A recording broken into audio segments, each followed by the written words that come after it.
राम राम जी सारे भाइयों और बहनों ने। क्या हाल है सबके? उम्मीद है सब चंगे हो, मौज में हो। मैं आपका अपना भाई राहुल शर्मा आज आपको घुमाने लेके चल रहा हूँ एक ऐसी जगह जहाँ इतिहास भी है, भौकाल भी है और भगवान का वास भी है। अरे भैया जी, हम बात कर रहे हैं अपने प्यारे उत्तर प्रदेश की, यानी यूपी की। ये वो धरती है जहाँ गंगा यमुना बहती है, जहाँ राम और कृष्ण ने जन्म लिया और जहाँ मोहब्बत की सबसे बड़ी निशानी खड़ी है। आज की वीडियो में मैं आपको यूपी की 10 ऐसी धाकड़ जगहों के बारे में बताऊंगा जहाँ जाए बिना आपकी इंडिया की यात्रा अधूरी है। तो अपनी कुर्सी की पेटी बांध लो, क्योंकि ये सफ़र होने वाला है एकदम ज़बरदस्त। हम घूमेंगे गलियों में, देखेंगे किले और करेंगे घाटों पे मस्ती। आपको ऐसा महसूस कराऊंगा जैसे आप मेरे साथ ही घूम रहे हो। और हाँ, एक छोटा सा काम कर दो मेरे लिए।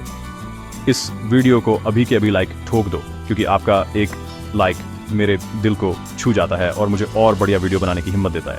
अगर आप इस चैनल पर नए आए हो तो भाई का चैनल समझ के सब्सक्राइब का बटन दबा दो और वो जो घंटी है ना, उसे भी बजा देना, ताकि जब भी मैं कोई नई वीडियो डालूं तो सबसे पहले आपके फ़ोन में टुनटुनी बजे। तो तैयार हो यूपी के इस शानदार सफ़र के लिए? चलो फिर शुरू करते हैं आज की यात्रा बिना किसी देरी के। तो भाइयों, अपनी लिस्ट की शुरुआत करते हैं दुनिया के 7 अजूबों में से एक, मोहब्बत की सबसे बड़ी निशानी ताजमहल से। अरे, इसका नाम सुनते ही दिल में गिटार बजने लगते हैं। ये सिर्फ एक सफ़ेद संगमरमर की इमारत नहीं है, ये एक कहानी है, एक बादशाह का अपनी बेगम के लिए प्यार है। शाहजहां ने अपनी बेगम मुमताज महल की याद में इसे बनवाया था। और भाई साहब, क्या चीज़ बनवाई है! इसे बनाने में 22 साल लगे थे और 20,000 से ज़्यादा कारीगरों ने दिन रात एक कर दिया था। जब आप इसे पहली बार अपनी आंखों से देखते हो ना, तो बस देखते ही रह जाते हो।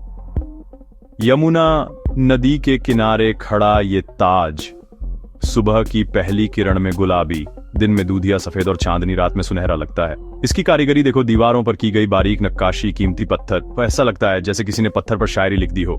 दुनिया भर से लोग इसे देखने आते हैं और जब वो इसे देखते हैं तो बस वाह ताज ही कहते हैं।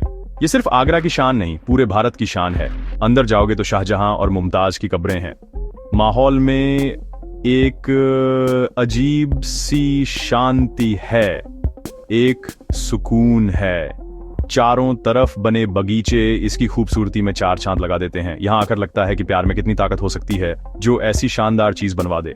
लोग यहाँ आकर फोटो खिंचवाते हैं, यादें बनाते हैं और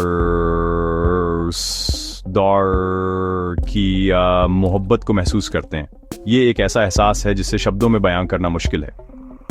यहाँ आकर आपको गाइड मिलेंगे जो इसके इतिहास की और भी गहरी बातें बताएंगे, जैसे कि कैसे इसके चारों मीनारें हल्की सी बाहर की तरफ झुकी हुई हैं ताकि भूकंप आने पर ये मुख्य मकबरे पर न गिरें, या फिर कैसे इसकी दीवारों पर कुरान की आयतें लिखी हुई हैं। हर कोना एक कहानी कहता है। ये जगह आपको इतिहास में वापस ले जाती है, उस मुगलिया दौर में जहां कला और मोहब्बत का बोलबाला था। तो अगर आप कभी आगरा आओ तो ताजमहल देखे बिना मत जाना। और हाँ, सिर्फ दिन में नहीं, अगर मौका मिले तो पूर्णिमा की रात में भी इसे देखना। कहते हैं उस वक्त इसकी खूबसूरती देखने लायक होती है। ये सिर्फ एक टूरिस्ट स्पॉट नहीं है, ये एक सांस है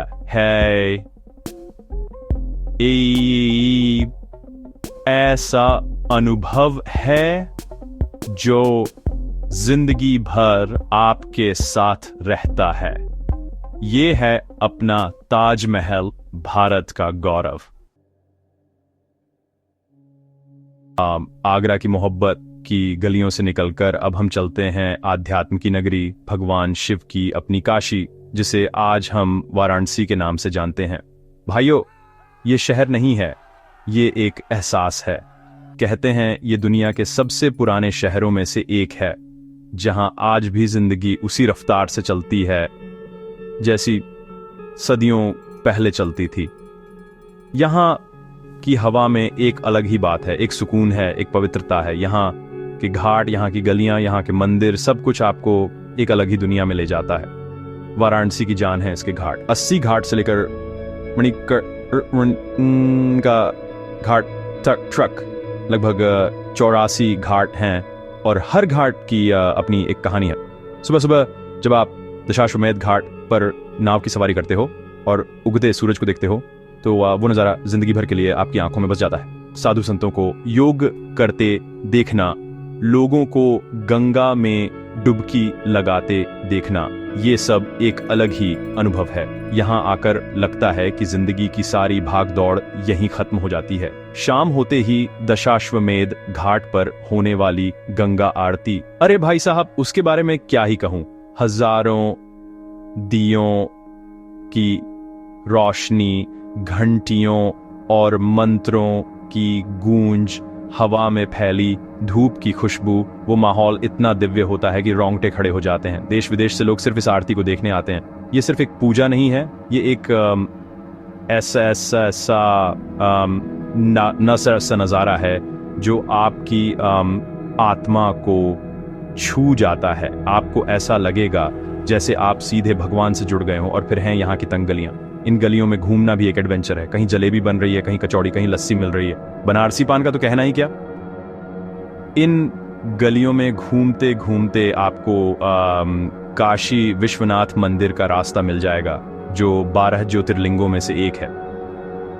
यहाँ की ऊर्जा, यहाँ की आस्था आपको हैरान कर देगी। लोग कहते हैं कि काशी में मरने से मोक्ष मिलता है। इसीलिए मणिकर्णिका घाट पर 24 घंटे चिताएं जलती रहती हैं। ये शहर आपको जीवन का पूरा चक्र एक ही जगह पर दिखा देता है। वाराणसी सिर्फ एक धार्मिक जगह नहीं है, ये ज्ञान और संगीत का भी केंद्र रहा है। बड़े बड़े संत, कवि और संगीतकार इसी धरती से निकले हैं। यहाँ आकर आपको समझ आता है कि भारत की असली आत्मा कहाँ बसती है। तो अगर आपको शांति और सुकून की तलाश है, अगर आप भारतीय संस्कृति को करीब से महसूस करना चाहते हैं, तो एक बार काशी जरूर आइए। ये शहर आपको बदल देगा, आपको जिंदगी के नए मायने सिखाएगा। काशी में भोले बाबा के दर्शन करने के बाद अब हमारी यात्रा का अगला पड़ाव है मर्यादा पुरुषोत्तम श्री राम की जन्मभूमि अयोध्या। ये वो पावन धरती है जिसका नाम सुनते ही हर भारतीय का सीना गर्व से चौड़ा हो जाता है और मुंह से जय श्री राम निकल जाता है। सरयू नदी के किनारे बसा ये शहर हिंदुओं के लिए सबसे पवित्र तीर्थ स्थलों में से एक है। ये सिर्फ एक शहर नहीं बल्कि करोड़ों लोगों की आस्था और विश्वास का प्रतीक है। अयोध्या का कण कण राम की कहानी कहता है। यहाँ की हवा में, यहाँ की मिट्टी में आपको राम के होने का एहसास होगा। सदियों के इंतजार के बाद अब यहाँ भगवान राम का भव्य मंदिर बन रहा है जो अपने आप में एक ऐतिहासिक घटना है। इस मंदिर को देखने के लिए, यहाँ की दिव्यता को महसूस करने के लिए आज देश और दुनिया के कोने कोने से लोग आ रहे हैं।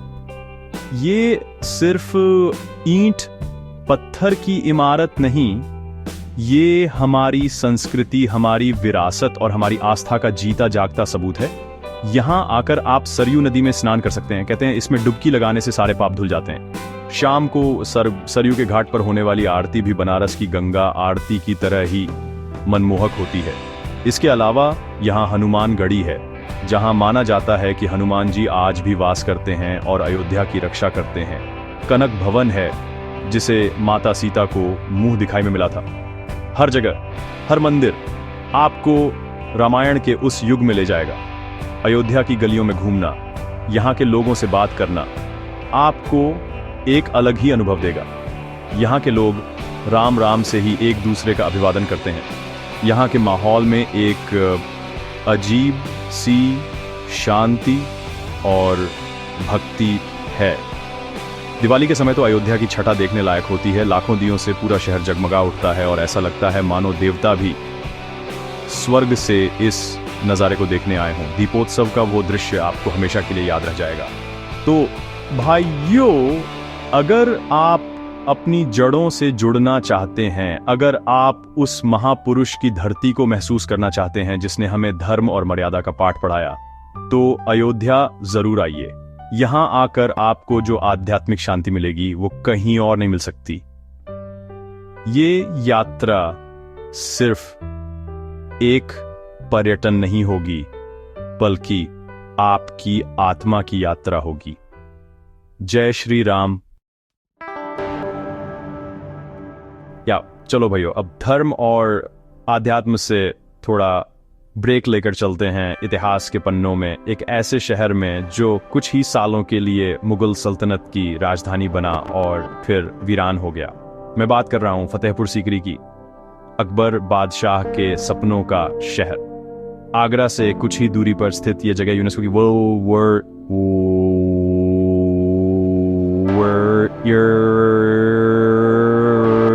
साइट है और इसकी कहानी भी बड़ी दिलचस्प है। कहते हैं अकबर को कोई औलाद नहीं हो रही थी तो वो यहाँ रहने वाले सूफी संत शेख सलीम चिश्ती के पास आए। संत के आशीर्वाद से अकबर को बेटा हुआ जिसका नाम उन्होंने सलीम यानी जहांगीर रखा। इसी खुशी में अकबर ने अपनी राजधानी आगरा से बदलकर यहाँ सीकरी में बना ली और इसका नाम रखा फतेहपुर सीकरी यानी जीत का शहर। उसने यहाँ एक से बढ़कर एक खूबसूरत इमारतें बनवाई जो हिंदू और मुगल वास्तुकला का बेहतरीन नमूना है। लाल बलुआ पत्थर से बना ये पूरा शहर आज भी अपनी कहानी खुद कहता है। यहाँ की सबसे ऊंची और शानदार इमारत है बुलंद दरवाजा। गुजरात पर जीत की याद में अकबर ने इसे बनवाया था। ये इतना विशाल है कि आप इसे दूर से ही देख सकते हैं। इसके दरवाजे पर खड़े होकर जब आप नीचे देखते हैं तो आपको अपनी बादशाहत का एहसास होता है। अंदर जाओगे तो आपको दीवाने आम मिलेगा जहां बादशाह आम जनता की फरियाद सुनते थे, और दीवाने खास जहां वो अपने मंत्रियों के साथ गुप्त बैठकें करते थे। दीवान ए खास के अंदर का डिजाइन तो आपको हैरान कर देगा। बीच में एक खंभा है जिस पर अकबर का सिंहासन था और चारों कोनों में उसके मंत्रियों के बैठने की जगह थी। इसके अलावा यहाँ जोधाबाई का महल, पंचमहल, बीरबल का घर और शेख सलीम चिश्ती की दरगाह भी है। शेख सलीम चिश्ती की दरगाह सफेद संगमरमर से बनी है और आज भी लोग यहाँ मन्नत का धागा बांधने आते हैं। कहते हैं यहाँ मांगी गई हर मुराद पूरी होती है। लेकिन जानते हो सबसे हैरान करने वाली बात क्या है?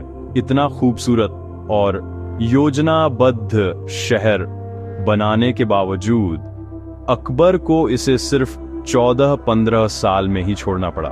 वजह थी पानी की भारी कमी। एक बादशाह का सपना पानी की कमी के कारण अधूरा रह गया।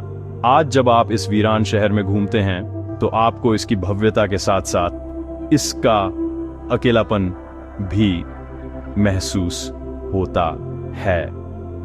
ये जगह आपको सिखाती है कि प्रकृति के आगे किसी की नहीं चलती, चाहे वो बादशाह ही क्यों ना हो।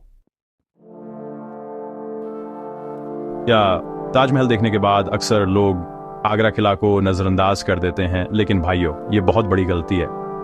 अगर ताजमहल एक खूबसूरत कविता है तो आगरा का किला वो किताब है जिसमें पूरी मुगल सल्तनत की कहानी लिखी है।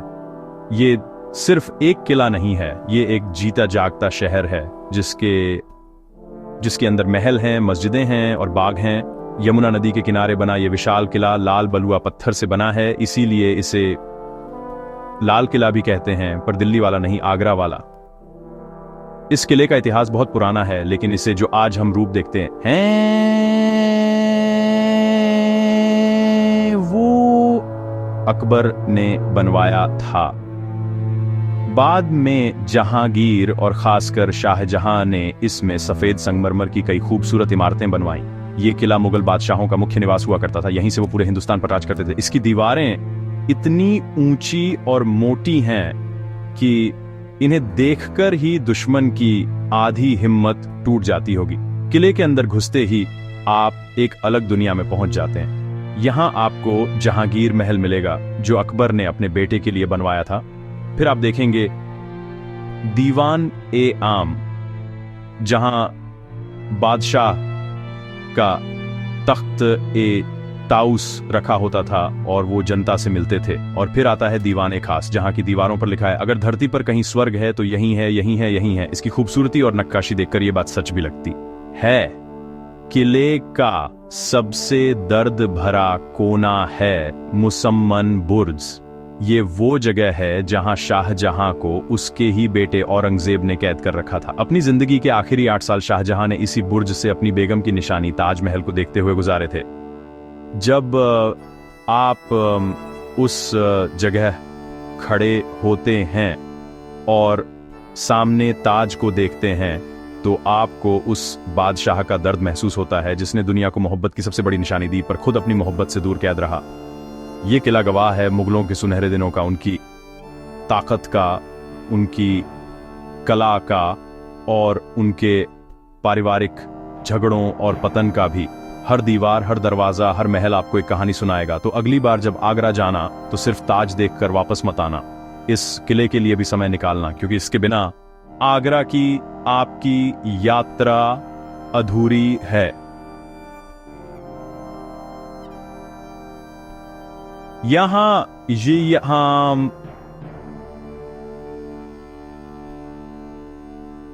आकर आपको इतिहास को महसूस करने का मौका मिलेगा। मुगलों की शान और शौकत देखने के बाद अब आपको ले चलता हूं बुंदेलखंड की धरती पर, एक ऐसी जगह जहां वीरता और बलिदान की कहानी हर बच्चे की जुबान पर है। हम बात कर रहे हैं झांसी के किले की, और जब झांसी का नाम आता है तो एक ही नाम जहन में गूंजता है, रानी लक्ष्मीबाई। खूब लड़ी मर्दानी, वो तो झांसी वाली रानी थी। ये पंक्तियां आज भी हमारे अंदर जोश भर देती हैं। ये किला सिर्फ एक ऐतिहासिक इमारत नहीं, ये भारत के पहले स्वतंत्रता संग्राम की धधकती हुई ज्वाला का प्रतीक है। ये किला एक पहाड़ी पर बना है जो इसे एक रणनीतिक बढ़त देता है। किले की दीवारें बहुत मजबूत और ऊंची हैं, जिन्हें भेदना आसान नहीं था। जब आप इस किले में कदम रखते हैं तो आपको वो दौर याद आ जाता है जब रानी लक्ष्मीबाई ने अपने दत्तक पुत्र को पीठ पर बांधकर, हाथ में तलवार लेकर अंग्रेजों से लोहा लिया था। यहाँ की हर ईंट, हर पत्थर उनकी वीरता की गवाही देता है। किले के अंदर आपको कड़क बिजली तोप देखने को मिलेगी, जो रानी की मुख्य तोपों में से एक थी। यहाँ शिव मंदिर है जहाँ रानी पूजा किया करती थी, और वो जगह भी है जिसे कूदने का स्थान कहते हैं, जहां से रानी अपने घोड़े बादल के साथ किले से कूदी थी। जब अंग्रेजों ने उन्हें चारों तरफ से घेर लिया था, उस जगह खड़े होकर जब आप नीचे की गहराई देखते हैं तो आप उस वीरांगना के साहस और हिम्मत को सलाम किए बिना नहीं रह सकते। यहाँ एक म्यूजियम भी है जिसमें उस दौर के हथियार, कपड़े और चित्र रखे गए हैं। ये आपको 1857 की क्रांति को और करीब से जानने का मौका देते हैं। शाम को यहाँ एक लाइट एंड साउंड शो भी होता है जिसमें रानी लक्ष्मीबाई की पूरी कहानी को बहुत ही शानदार तरीके से सुनाया जाता है। उस शो को देखकर आपकी आंखों में आंसू भी आ सकते हैं और सीने में गर्व भी महसूस होगा। झांसी का किला हमें याद दिलाता है कि आज़ादी हमें भीख में नहीं मिली है, इसके लिए हमारे वीरों और वीरांगनाओं ने अपना खून बहाया है। ये जगह हर भारतीय को, खासकर युवाओं को जरूर देखनी चाहिए। यहाँ आकर आपको देशभक्ति की असली प्रेरणा मिलेगी। ये किला हमें सिखाता है कि जब बात देश की आन बान और शान की हो तो अपनी जान की भी परवाह नहीं करनी चाहिए। जय हिंद। चलो भाइयों, अब तलवारों और किलों की दुनिया से निकलकर एक बार फिर शांति और ज्ञान की खोज में चलते हैं। वाराणसी से कुछ ही किलोमीटर दूर एक जगह है सारनाथ। ये वो पवित्र भूमि है जहां भगवान बुद्ध ने ज्ञान प्राप्त करने के बाद अपना पहला उपदेश दिया था। यहीं से उन्होंने धर्म चक्र तंसान किया, यानी धर्म के पहिए को घुमाया। बौद्ध धर्म को मानने वालों के लिए ये दुनिया की 4 सबसे पवित्र जगहों में से एक है। जब आप सारनाथ में कदम रखते हैं तो आपको एक अजीब सी शांति और सकारात्मक ऊर्जा महसूस होती है। यहाँ का माहौल बहुत शांत और सुकून देने वाला है। यहाँ की सबसे मुख्य इमारत है धमेक स्तूप, ये एक बहुत बड़ा और विशाल स्तूप है जिसके बारे में कहा जाता है कि ये उसी जगह पर बना है जहां बुद्ध ने अपना पहला उपदेश अपने 5 शिष्यों को दिया था। इस स्तूप की बनावट और इसका आकार आपको हैरान कर देगा। इसके पास ही आपको चौखंडी स्तूप मिलेगा। ये वो जगह है जहां बुद्ध अपने उन 5 शिष्यों से पहली बार मिले थे। यहाँ आपको अशोक स्तंभ के अवशेष भी देखने को मिलेंगे, वही अशोक स्तंभ जिसके शिखर पर बने 4 शेरों को हमने अपने राष्ट्रीय प्रतीक के रूप में अपनाया है। हालांकि अब स्तंभ का ऊपरी हिस्सा सारनाथ के म्यूजियम में रखा है, लेकिन उसे देखकर आपको अपने देश के गौरवशाली इतिहास पर गर्व होगा। सारनाथ का म्यूजियम भी देखने लायक आया है। वह आपको मौर्य, कुषाण और गुप्त काल की बहुत ही दुर्लभ और खूबसूरत मूर्तियां और कलाकृतियां देखने को मिलेंगी। खासकर बुद्ध की वो मूर्ति जिसमें वो धर्मचक्र प्रवर्तन मुद्रा में बैठे हैं, वो कला का एक अद्भुत नमूना है। उसे देखकर ऐसा लगता है जैसे मूर्ति में भी जान हो। आज सारनाथ में थाईलैंड, जापान, चीन, तिब्बत जैसे कई देशों ने अपने अपने खूबसूरत बौद्ध मंदिर बनवाए हैं। हर मंदिर की अपनी अलग वास्तुकला है और वहां जाकर आपको ऐसा लगेगा जैसे आप उन देशों में ही पहुंच गए हो। ये जगह आपको सिखाती है कि कैसे एक विचार, एक उपदेश पूरी दुनिया में शांति और करुणा का संदेश फैला सकता है। अगर आप जिंदगी की भाग दौड़ से थक गए हैं और कुछ पल शांति से बिताना चाहते हैं तो सारनाथ आपके लिए एकदम सही जगह है। अब हम चलते हैं उस धरती पर जहां की हवा में आज भी माखन की महक और कान्हा की बांसुरी की धुन घुली हुई है, ब्रजभूमि यानी मथुरा वृंदावन। ये वो जगह है जहां नटखट कान्हा ने जन्म लिया, अपनी बाल लीलाएं की और गोपियों के साथ रास रचाया। ये जगह कृष्ण भक्तों के लिए स्वर्ग से कम नहीं।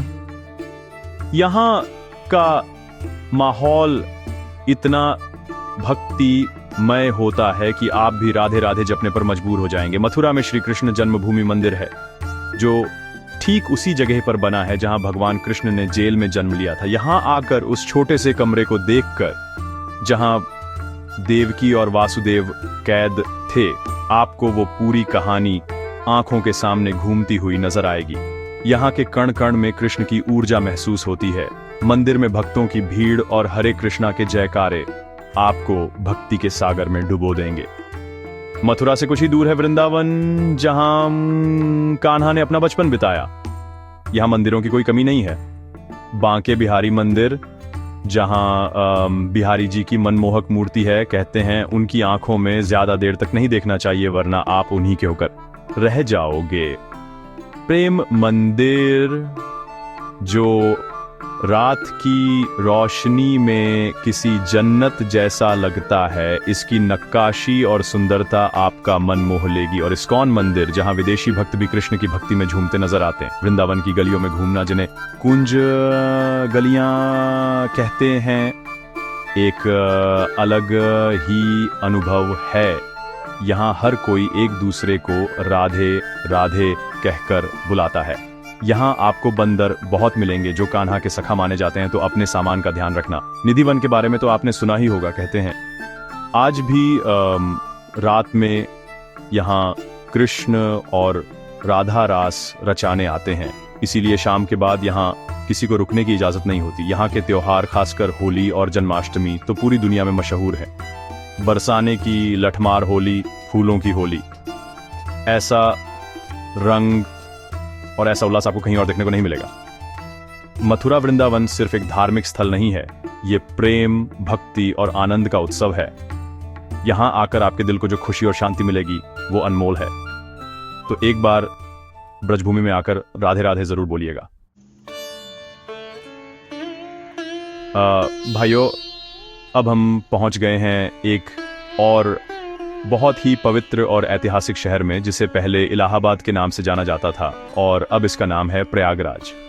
ये शहर हिंदुओं के लिए बहुत ज्यादा महत्व रखता है क्योंकि यहाँ 3 पवित्र नदियों, गंगा, यमुना और अदृश्य सरस्वती का मिलन होता है। इस मिलन को त्रिवेणी संगम कहते हैं। यहाँ आकर स्नान करना हर हिंदू अपने जीवन का एक बड़ा सौभाग्य मानता है। संगम पर जब आप नाव में बैठकर उस जगह पहुंचते हैं जहां गंगा और यमुना का पानी आपस में मिलता है, तो वो नज़ारा देखने लायक होता। वो 100 होता आप आप साफ साफ देख सकते हैं या आसपास कि यमुना का हरा पानी कैसे गंगा के मटमैले पानी में मिल रहा है। कहते हैं इस संगम में एक डुबकी लगाने से जन्म जन्म के पाप धुल जाते हैं और मोक्ष का रास्ता खुल जाता है। यहाँ का माहौल बहुत ही शांत और आध्यात्मिक होता है। प्रयागराज की सबसे बड़ी पहचान है कुंभ मेला, जो हर 12 साल में एक बार यहाँ लगता है। ये दुनिया का सबसे बड़ा धार्मिक जमावड़ा है, जहाँ करोड़ों श्रद्धालु, साधु संत, नागा साधु सब संगम में स्नान करने आते हैं। उस समय प्रयागराज का नज़ारा ही कुछ और होता है।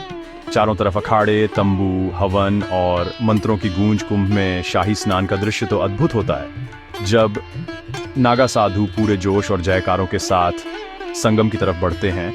ये एक ऐसा अनुभव है जिसे शब्दों में बयान नहीं किया जा सकता। धार्मिक महत्व के अलावा प्रयागराज का ऐतिहासिक महत्व भी बहुत है। यहाँ आनंद भवन है, जो नेहरू परिवार का घर हुआ करता था और भारत की आज़ादी की लड़ाई का एक बड़ा केंद्र था। यहाँ अल्फ्रेड पार्क है, जिसे अब चंद्रशेखर आजाद पार्क कहते हैं, जहाँ महान क्रांतिकारी चंद्रशेखर आजाद ने अंग्रेजों से लड़ते हुए खुद को गोली मार ली थी, पर उनके हाथ नहीं आए। तो प्रयागराज आस्था, इतिहास और राजनीति का एक अनूठा संगम है। यहाँ आकर आपको भारत की आत्मा के दर्शन होते हैं। चाहे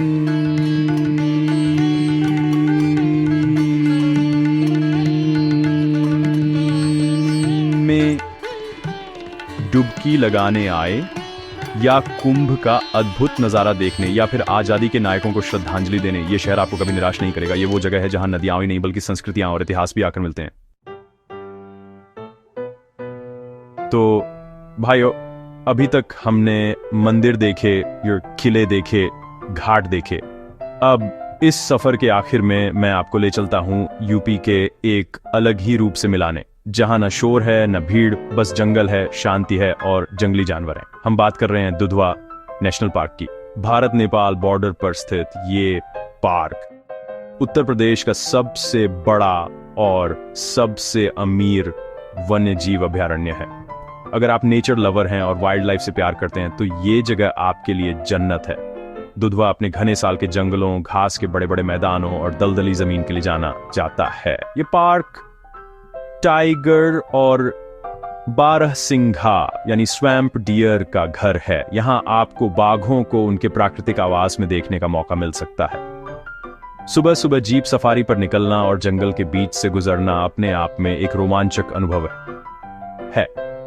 कब किस मोड़ पर आपको कोई जंगली जानवर दिख जाए, कुछ कहा नहीं जा सकता। बाघों के अलावा यहाँ आपको तेंदुए, हाथी, गैंडे, भालू और कई तरह के हिरण देखने को मिल सकते हैं। दुधवा में एक सींग वाले गैंडों को फिर से बसाने का एक सफल कार्यक्रम भी चलाया गया है। यहाँ पक्षियों की भी 450 से ज्यादा प्रजातियां पाई जाती हैं, इसलिए बर्ड वॉचर्स के लिए भी ये एक बेहतरीन जगह है। रंग बिरंगे पक्षियों को देखना और उनकी चहचहाहट सुनना मन को एक अलग ही सुकून देता है। यहाँ आकर आप महसूस करेंगे कि प्रकृति कितनी खूबसूरत और शक्तिशाली है। शहर की भाग दौड़ और प्रदूषण से दूर यहाँ की ताज़ी हवा में सांस लेना ही एक थेरेपी जैसा है।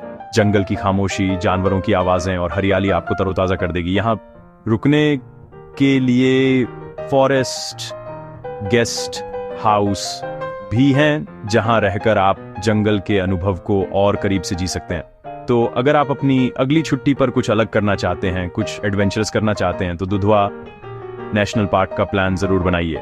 ये जगह आपको सिखाएगी कि इंसानों के अलावा भी इस धरती पर और भी जीव रहते हैं और हमें उनकी दुनिया का सम्मान करना चाहिए। ये हमारे यूपी का वो छिपा हुआ खजाना है जिसके बारे में ज्यादा लोग नहीं जानते, पर जो एक बार यहां आ जाता है वो इसका दीवाना हो जाता है। तो मेरे प्यारे भाइयों और बहनों, ये था हमारा उत्तर प्रदेश का एक छोटा सा सफर। ताजमहल की मोहब्बत से लेकर काशी के मोक्ष तक और झांसी की वीरता से लेकर दुधवा के जंगल तक, हमने यूपी के हर रंग को देखने की कोशिश की। उम्मीद है कि आपको मेरे साथ इस यात्रा में मज़ा आया होगा और आपको अपने इस अद्भुत प्रदेश के बारे में बहुत कुछ नया जानने को मिला होगा। यूपी सिर्फ एक राज्य नहीं है, ये अपने आप में एक पूरा देश है जहां हर कदम पर एक नई कहानी और एक नया अनुभव आपका इंतजार कर रहा है। आप सब ने अपना कीमती समय निकालकर इस वीडियो को देखा, उसके लिए आप सभी का दिल से बहुत बहुत धन्यवाद। आपका प्यार और सपोर्ट ही मेरी असली ताकत है।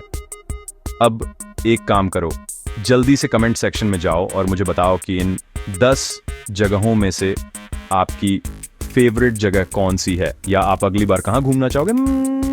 मैं आपके सारे कमेंट्स पढ़ता हूँ और उनसे मुझे आगे की वीडियो बनाने के लिए आइडिया मिलते हैं। और हाँ, अगर अभी तक आपने चैनल को सब्सक्राइब नहीं किया है तो क्या कर रहे हो यार, फटाफट वो लाल वाला बटन दबाओ और भाई को सपोर्ट करो। घंटी को भी बजा देना ताकि हम और आप बार बार मिलते रहें। तो मिलते हैं अगली वीडियो में एक नए सफर, एक नई कहानी के साथ। तब तक के लिए अपना ध्यान रखना, खुश रहना और घूमते रहना। राम राम जी।